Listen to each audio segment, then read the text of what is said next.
How's everybody today? Great. Well, it is 9 o'clock on the dot, so let's rock and roll. Happy Friday. Another interesting week. I would like to go the whole time today, not talking about the Murdochs, but I'm afraid that we'll get drug into that mess. We talked about, like, my phone's still ringing off the hook from all over the country. It's the oddest thing ever. Henry got calls. I got calls from Oklahoma and Texas and Louisiana. Holy cow. Anyway, let's move on. Because every other, Rich could attest that every other media outlet in the world is covering it. So wait till the movie comes out. So now they're going, seriously. Yeah, it'll be soon, right? There will be TV crime dramas first, and then the movie a couple of years. Hot dog. We can't shake it. Anyway, let's talk about a couple things. One, we are seeing a little slight dip in the COVID numbers. So the doctors suggested the second week of September we'd see a decline. They were numbers right. We'll see. Interesting. I was reading a couple publications yesterday about not seeing a spike from Labor Day. I think it's on the front end of Labor Day. If we want to see a spike, it'll be any day now. But for those that don't know, we're located right on Lady and Sumter Streets, and so I can't tell you how many ambulances have been going by every single day heading to Baptist. So we're seeing cases getting a little bit lower. They're still high. Second single highest death rate this week. But hopefully we're seeing the light, at least in new cases. Wanted to piggyback a little bit.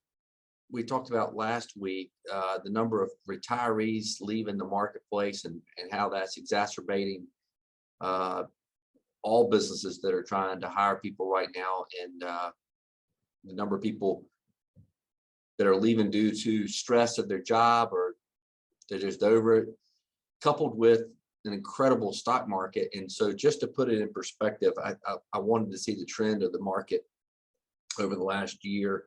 Well, the stock market, even though it's dipped the last couple of days and this month, but we are still up 13% for the year. But we're almost 24% over where we were last year at this time. That's remarkable during the pandemic. So anyway, hey, hope y'all invested well.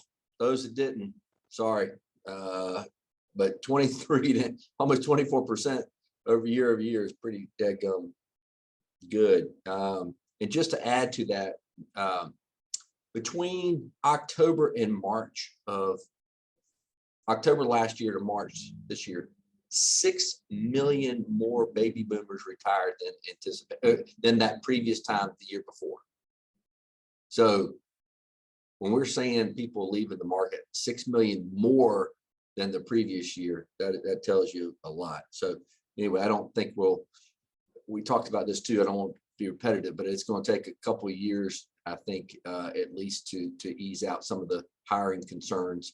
And I know everybody's going to have to adjust from a business standpoint. Love to hear what y'all are doing differently, but restaurants are cutting hours. They're going to work less hours. They're going to be open less days. Just a lot of them are to adapt to less employees.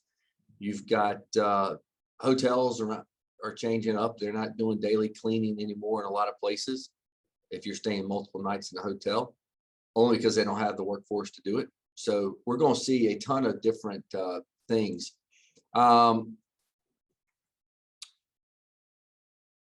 Anyway, more to that.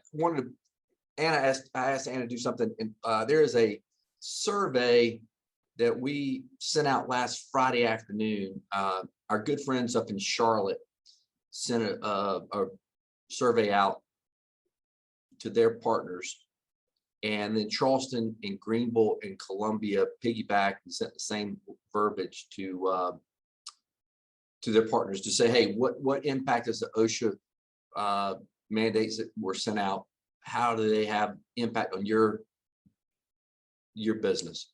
And so if y'all did not see it, if y'all could fill that out.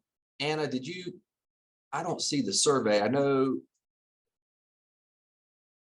if you could link that survey in there, it'd be great. But if y'all have not, we're trying to wrap this up, and we're going to compare all 4 markets: Charleston, Greenville, Columbia, and Charlotte. There it goes. Thank you very much. There's a survey in the chat box, but we'd love to hear from y'all about that. It'd be interesting to see how the markets differ. The early tests, the early results from that survey were interesting. So I think it's only like 4 or 5 questions. So, all right. Interesting thing, the state Senate or state House of Representatives said they were not coming back this year. They can't, to address the mask mandate proviso. And then the following week, the Senate says they're coming back, but not touching the mask mandate. They're going, we got to address, most importantly, redistricting, because that matters most, and followed up by how to spend $3 billion in one-time money from the Fed. So they'll come back in October, but they will not touch or not address the mask mandate at all, I would suspect. And big news this weekend for those new to Columbia. If you have not been to the Columbia Greek Festival, please do. It is awesome. They're not doing the full-fledged festival, but drive through or walk up. Don't forget your baklava. It is awesome. So what are we missing? I got a few more things, but how about y'all? What's news in Columbia for your business this week?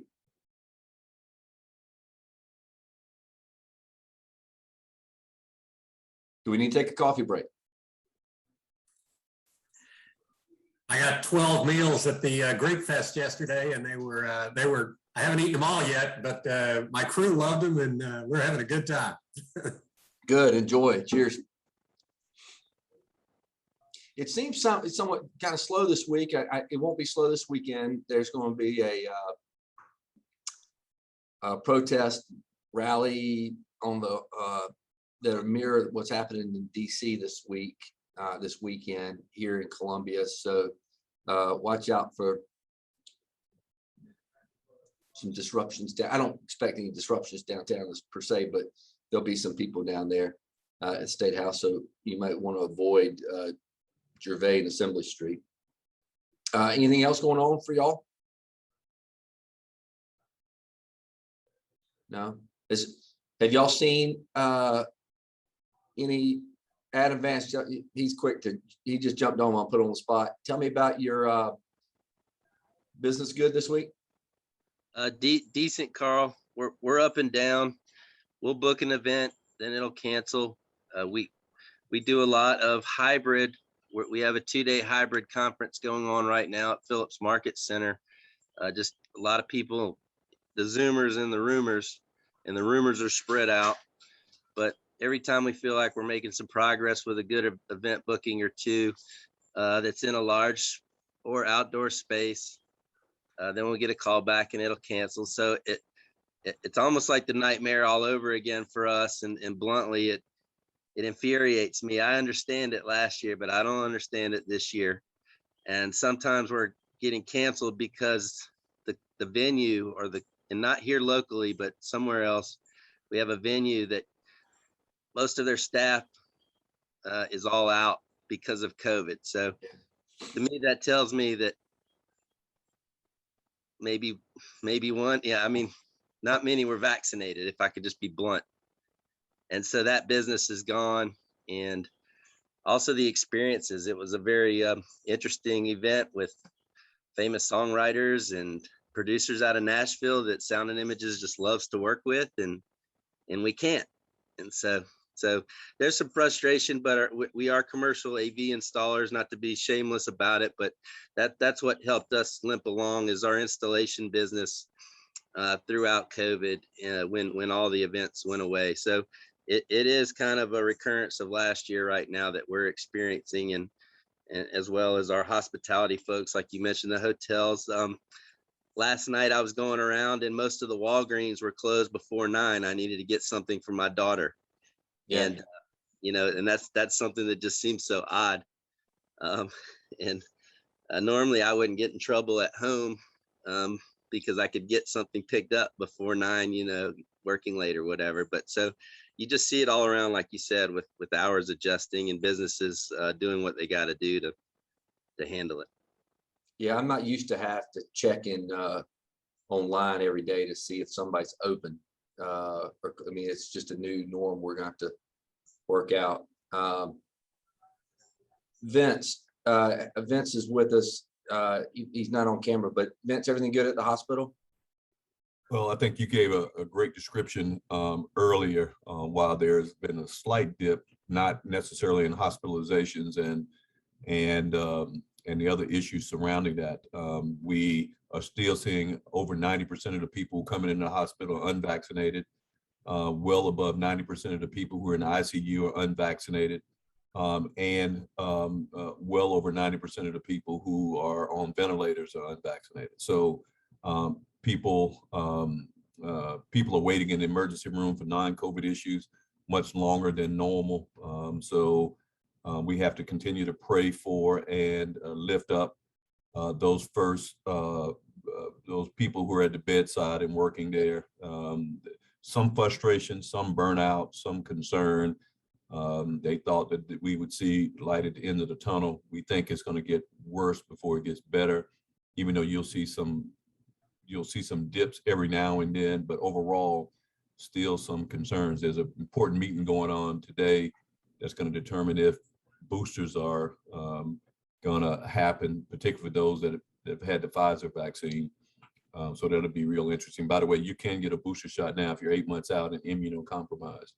But Carl, to add to a point that you made earlier, South Carolina right now is about 50% fully vaccinated for those that are eligible. So if you add that number coupled with people who have had COVID who may not have been vaccinated, you put those two together, and that's going to be obviously way up there, close to 70–80%. So it's creating some level of herd. You're not hearing a lot of conversation about that. That might be a reason why you're starting to see some trickle down. But that said, as you mentioned, weeks after a holiday, that's when we tend to see an increase. So, we're taking it the proverbial one day at a time. So, Thanks for what you do, Vince, and I appreciate you come join us next week too on small business meeting. So thank you, Vince. And yeah, we got to lift up those frontline employees of hospitals and ambulance folks. And anyway, they need our thoughts and prayers. Appreciate it. Anybody else want to? Carl. Yes. Hey, good morning. Hey, Mr. Whipple, how are you? I'm doing well, thank you. Good morning to everyone. Just a shout out for the Harvesting Theater. Their 21-22 season starts next week, September 24th. We're going to have 16 events this year at the theater, prayerfully. Some examples of who we're going to have: Terrence Young, the Holiday Pops, which is the South Carolina Philharmonic. Thelma Houston will return back to the theater. Motown, performed by the Columbia City Ballet. Again, the Best of Broadway by the Philharmonic. And a couple of events by Columbia Children's Theater, amongst a number of others. So if you've not had an opportunity to frequent the Harvesting Theater, we've been blessed and privileged to be one of the few two-year institutions around the country that has a Class A theater. So if you've not been there, I would encourage you to check out the listings on the MTC website and take in a show. Great, thank you very much. It is a great facility. Carl, this is Jim Morris with SC Economics. I just wanted to mention an interesting note to follow up with what Vince just mentioned. We have a finance forum every year. We canceled it. We did it virtually last year. And of course, we're keeping it on the books as being in person.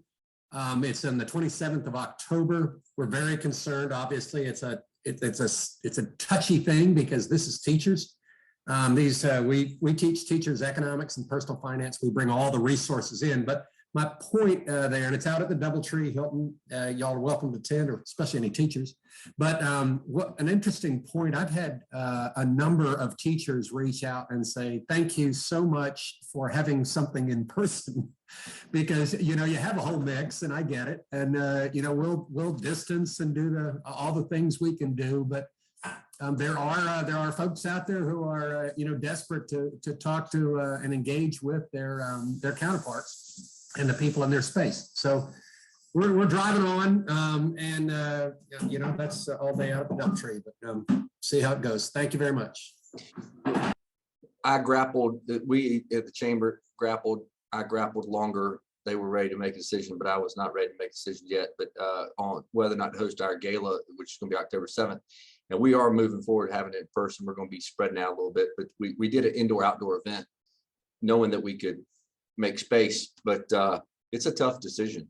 So I agree with you on that. You have to think through it, but I've gotten more people say thank you for having something, just like you, Jim. People are ready to host and do things. So anyway, They don't have to come. It's voluntary. Yeah, but we got it. To your point, we got to make sure we make people feel safe, and we're doing all the things that we can to do the right thing. So, and push vaccinations.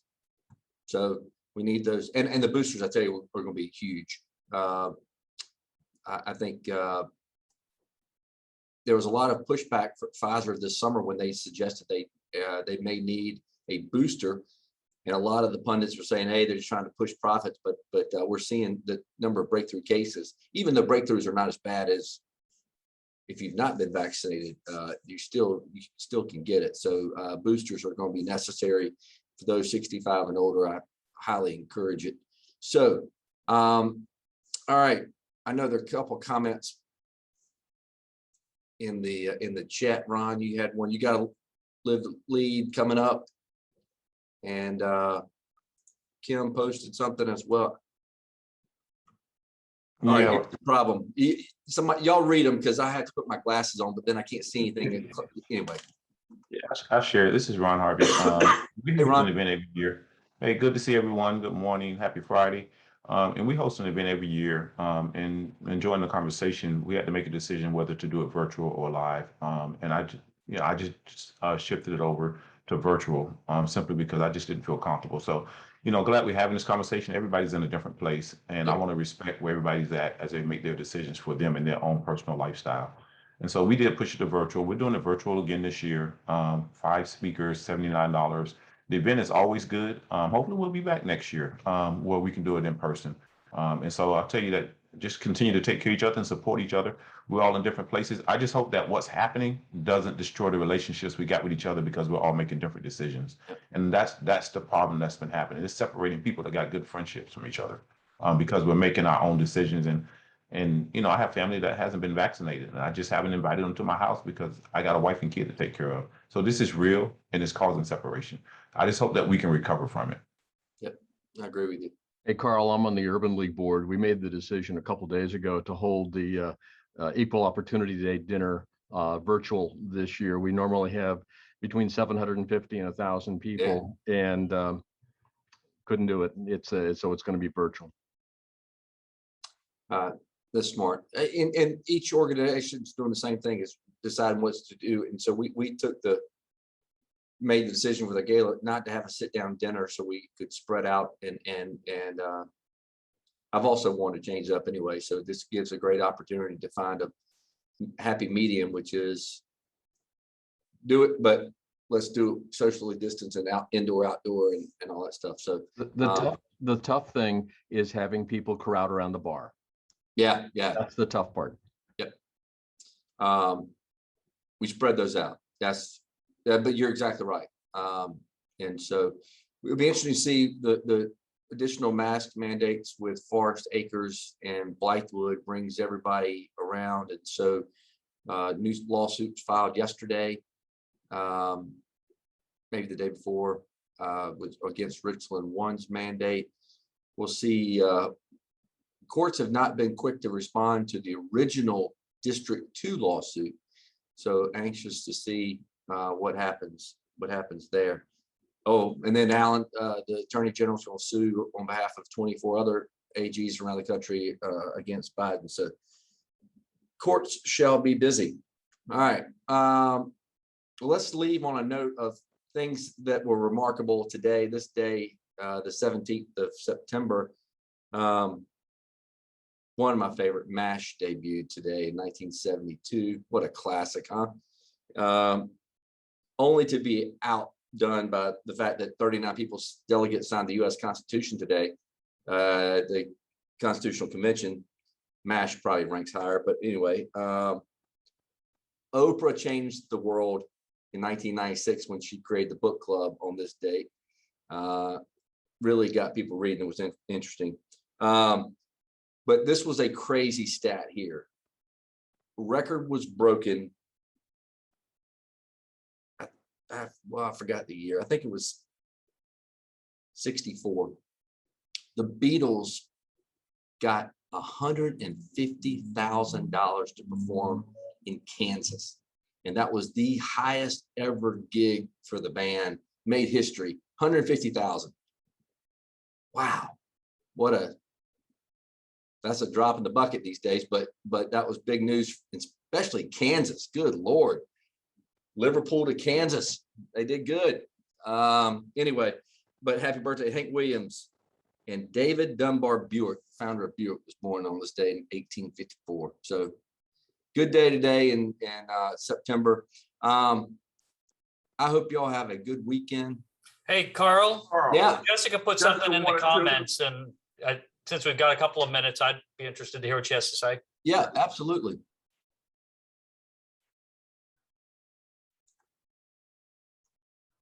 Amy. Sorry, trying to figure out how to get everything working here. Yes, thank you so much for that. Can everybody hear me? Okay, thanks.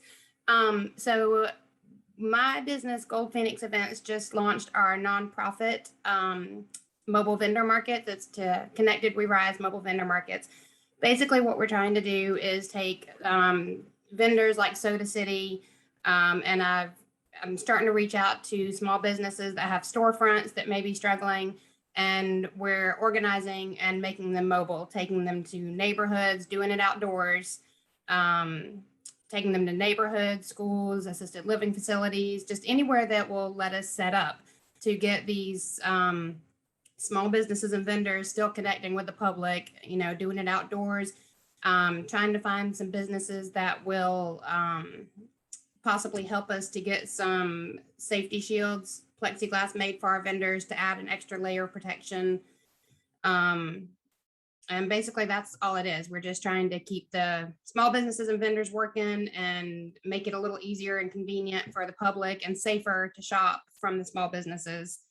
And that's pretty much the gist. So great. Great. Thanks very much. Thanks for being on today. Thank you for allowing me to. Yeah. All right. Anybody else? Go ahead, Tara. I was just going to put it in the comments. We had a great week this week. Apple One participated in a job fair with Midlands Tech. Of course, we all had our bright, shiny Apple One mask on, but my team loved being back in person and connecting with great talent in the marketplace. So as you see, I'm at my house, so we're all still working from home, so we don't have our in-person connection. We're interviewing virtually, but it was good to be back in person and small, limited crowd. So that was a good highlight for my team this week. Great. Well, I know that was big. Thanks, Midlands Tech. Appreciate that. Partnering with Apple One. We're seeing a lot of virtual job fairs, and I mean, there are just a ton of people looking for jobs. I know one of our newest partners and Mark Anthony Brewing, White Claws, is starting production up, and they're looking for folks. So if you know anybody looking, I know we want to try to find new businesses, make sure they have enough people. So anyway, that's going to be a challenge going forward, no doubt about that. So, well, listen, it's good to be with you all today, and I hope you all have a great weekend. Go Gamecocks. Going to be a little bruising, I think, but whatever. We hope they do well down in Athens. So anyway, y'all stay safe, wear your masks, get vaccinated, and drive in the right lane. All right, see y'all later. Have a good week. Thanks, Carl.